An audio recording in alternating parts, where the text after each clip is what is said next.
Hello everyone, and welcome back to Void War Studios for our 40k Sundays. So, we've been talking an awful lot about ground stuff, especially with the Imperial Guard lately, and I think it's about time we talk about the Aeronautica Imperialis. These are the boys and girls who help the ground side of the Astra Militarum by providing them with flying aces, whether the Astra Militarum wants them or not, more often is the case. And in this video we're going to be talking about the Aeronautica Imperialis. We're going to mention and discuss their two favourite gunships, known as the Valkyrie and the Vendetta, and basically how you use them on the tabletop, as these are the most common planes you will find when you're, well, playing as Astra Militarum, and they're the ones featured in your lovely little codex. When you get one. So sorry, Imperial Guard players. But, first of all, what is the Aeronautica Imperialis? Well, it is a branch of the Imperial Navy, the dudes up in space with the big ships, and this is typically where the Aeronautica Imperialis will operate from. They will liaise between the ground troops and Imperial Navy up above, and in this way keep the various departments separate, as stipulated as part of the whole Horus Heresy mess, where it was possible for entire fleets with troops, tanks and everything to go around causing all kinds of trouble and being generally naughty little boys and girls. Yeah, Guilliman was fed up with that, and he decided that the Imperium would now be split into the different branches, hence why you have them Astra Militarum, the Imperial Navy, and now the Aeronautica Imperialis, hopefully ensuring that even if one section turns traitor, the others will be able to compensate. And as mentioned, we're going to be talking primarily about the Valkyries, the gunship variants that the Aeronautica likes to employ. This is because the Aeronautica will use these gunships to help ferry Imperial troops from warzone to warzone, pick them up or drop them on strategic locations to basically make them as effective as possible. The pilots who are typically flying these are typically hard-bitten veterans who lead squadrons of these wonderful little ships through the skies with, well, great degree of experience, but an awful lot of fervent faith, as the machine spirits of these gunships can be a bit temperamental sometimes, as they do love to get very aggressive, and as such the mortality rate for Valkyrie and Vendetta pilots is, well, ridiculous honestly. But then again, these are poor humans in flying machines against, well, winged demons, orcs with jump packs, massive tyrannid hive creatures that can fly, Eldar wraith fighters that are insanely fast and maneuverable, stuff that humans really shouldn't be dealing with in these things, but because they have the numbers, it still makes it a legitimate tactic. And these pilots can come from all different kinds of backgrounds, each one of them obviously wanting to seek fame and fortune and become a renowned fighter ace. And the Imperium tends to weed out the worst by, well, sending them into combat, regardless of how good or bad they may be, and really they just use good old-fashioned Darwinism to make sure that only the best survive. And this tends to mean that the flying aces have a bit of a mixed attitude, although most of them tend to be very do or die and have a certain degree of cocky smugness about them as, well, they're flying in a fantastic flying machine, and at least they don't have to bludgeon themselves on the ground like the poor old Imperial Guardsmen. Because, yeah, they have it bad. And the first and most common of the two variants we shall talk about is the Valkyrie, also known as the VTOL, Vertical Takeoff and Landing Assault Carrier. This thing is a wonderful mix of ground support gunship, transport, and occasionally it will be useful for mowing down infantry and light tanks. Typically this is employed by the Tempestor's Scions, as these guys and gals love to be able to drop into situations quickly, and being able to leap out of this thing with their parachutes is a very handy way to get to the enemy quickly. With twin engines, this attack craft is insanely maneuverable and very, very good at dodging incoming fire. It's relatively stable, and on top of this, the jet engines are actually, for the Imperium, pretty well understood technology, meaning that repairing them isn't actually that hard. In fact, the Mechanicum find that they're on par with Chimeras, who are possibly the easiest vehicle to get their mechanical claws on. And you can have these wonderful things in groups of 3 if you so choose. However, they are never ever under the direct command of the Astra Militarum. You've got to request these things to come in from the Aeronautica Imperialis, who will then deploy a squadron at your request. And these Valkyrie gunships can have a variety of weapons. Its primary armament, however, tends to be a multi-laser, which is mounted just on the side of the cockpit. A rapid-fire heavy laser weapon that is ideal for destroying lightly armoured vehicles or heavy infantry formations.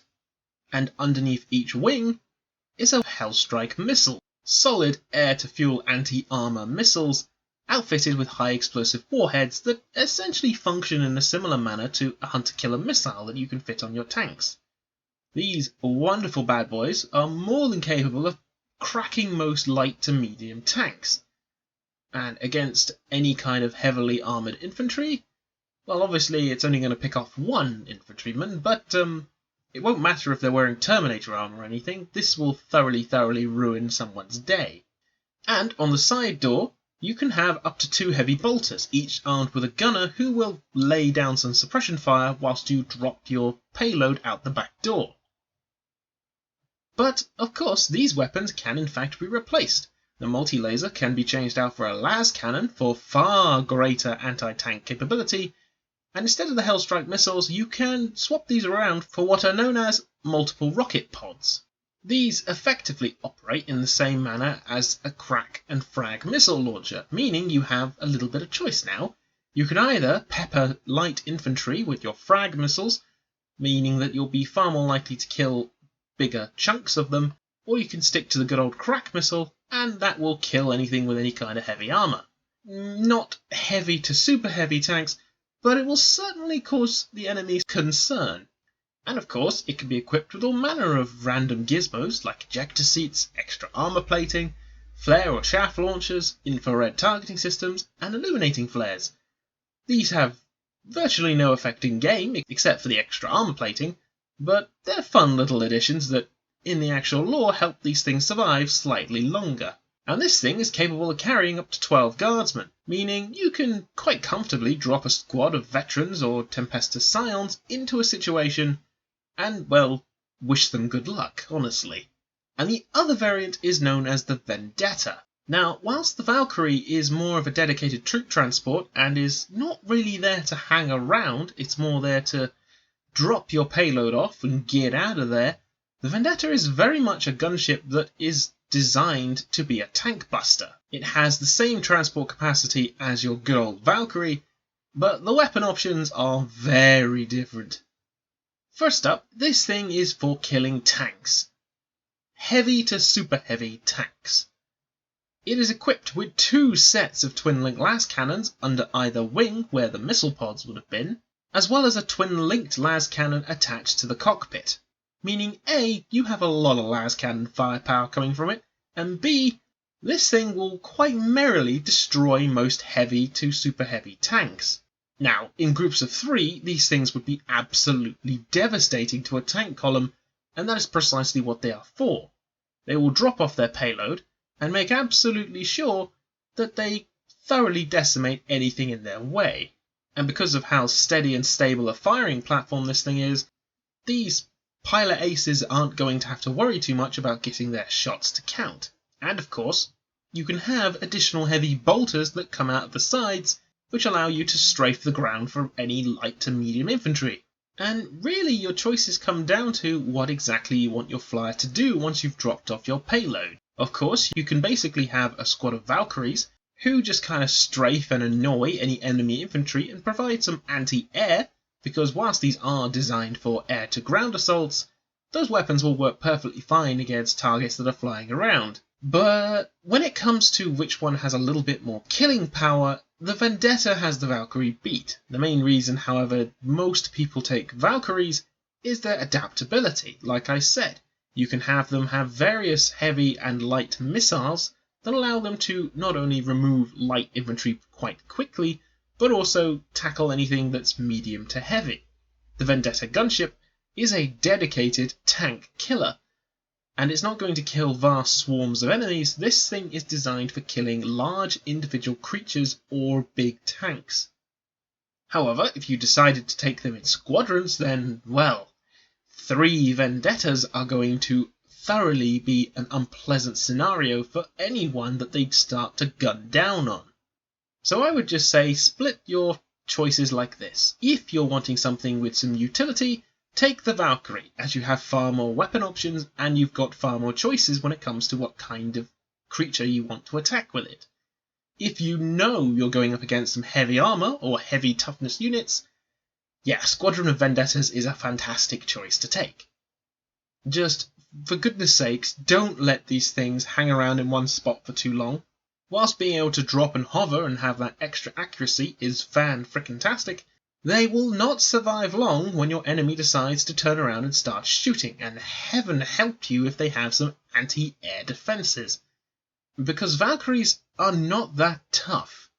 They're going to go down after a solid round of shooting, no problem whatsoever, and you better have dropped off your payload by then, otherwise whoever's inside this poor unfortunate coffin that's rapidly reaching terminal velocity and hitting into the ground is not going to come out of that thing with anything less than some serious concussions, and more than likely is going to wipe out half the squad that were on the thing.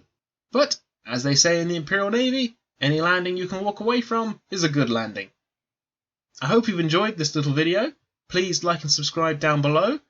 Feel free to check out the Patreon page, as this really helps me out and allows me to make future content. I wanted to say thank you again to all my new subscribers. I hope you're all enjoying it, and if there's anything you particularly like to see, then please leave a comment down below, or send me a message. I hope you're having a great day wherever you are, and until next time, take care everyone.